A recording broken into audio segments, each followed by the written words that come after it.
Matteo Carcassi's Etude No. 1. I don't know much about the guy.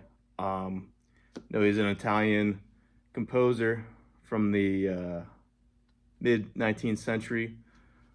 Um, Wrote a really cool piece of music that I just played there.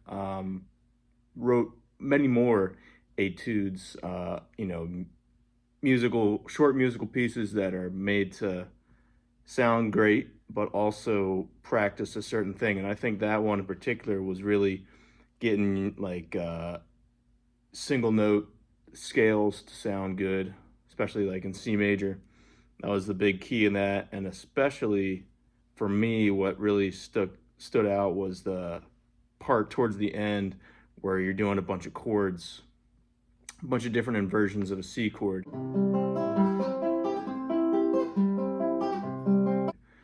Um, Especially the shape for me, it's like basically just a top four strings of an A chord moved up 3 frets. I never do that like stacking 3 fingers on the same fret. I usually would bar something like that, but to get it to get the proper notes, you have to move your fingers, and that's what I've really taken away from classical guitar in a lot of circumstances. You've really calculated. It's not just off the cuff like you know improvising or whatever. It's not an improv type of deal. It's a calculated form of art. I think it's beautiful. But you really have to make sure your fingers are at the right place, the right time, especially when the doing like the A minor to F6 type deal. Towards the end, you have to make sure your A minor is with keeping this finger free so that you'll set up for the F chord coming up.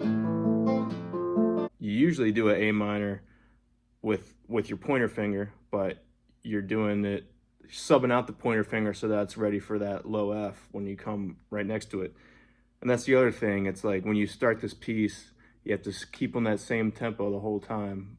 Once you start the tempo, that it's really important to keep it going. So it's been a good piece for me to learn, and I definitely didn't play it note for note exactly how it should be played. I definitely have some more work to do with dynamics and whatnot, but I took away, that it's good for my fingers to play this, and I'm not gonna get too obsessed with